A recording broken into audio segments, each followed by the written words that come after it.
സങ്കീർത്തനങ്ങൾ 142.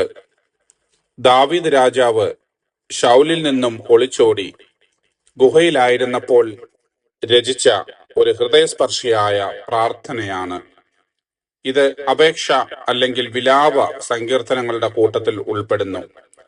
കഷ്ടതയിലും ഏകാന്തതയിലും ദൈവത്തിൽ മാത്രം ആശ്രയിക്കുന്നതാണ് ഈ സങ്കീർത്തനത്തിന്റെ പ്രമേയം. ആരും സഹായിക്കാനില്ലാത്ത അവസ്ഥയിൽ ദൈവത്തിൽ മാത്രം ആശ്രയിക്കുവാൻ ഈ പ്രാർത്ഥന ഉപകരിക്കുന്നു. സങ്കീർത്തനങ്ങൾ 142. ഞാൻ യഹോവയോട് ഉറക്കെ നിലവിളിക്കുന്നു, ഞാൻ ഉച്ചത്തിൽ യഹോവയോട് യാചിക്കുന്നു. അവന്റെ സന്നിധിയിൽ ഞാൻ എന്റെ സങ്കടം പകരുന്നു, എന്റെ കഷ്ടത ഞാൻ അവനെ ബോധിപ്പിക്കുന്നു.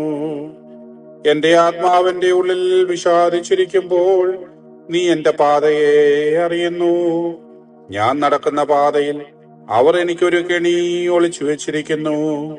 വലത്തോട്ട് നോക്കി കാണണമേ, എന്നെ അറിയുന്നവൻ ആരുമില്ലല്ലോ. ശരണം എനിക്ക് പോയിരിക്കുന്നു, എന്റെ പ്രാണന് വേണ്ടി ആരും കരുതുന്നില്ല.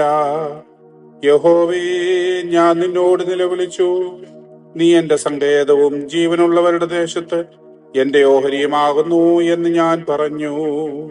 എന്റെ നിലവിളിക്ക് ചെവി തരേണമേ, ഞാൻ ഏറ്റവും എളിമപ്പെട്ടിരിക്കുന്നു.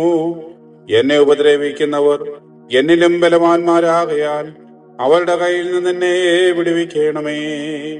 ഞാൻ നിന്റെ നാമത്തിന് സ്തോത്രം ചെയ്യേണ്ടതിന് എന്റെ പ്രാണനെ കാരാഗ്രഹത്തിൽ നിന്നും പുറപ്പെടുവിക്കണമേ.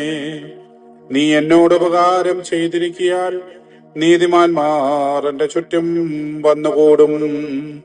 ദൈവമേ, സ്തുതിക്ക് യോഗ്യമാകുന്നു. പാറയ്ക്കുമോ.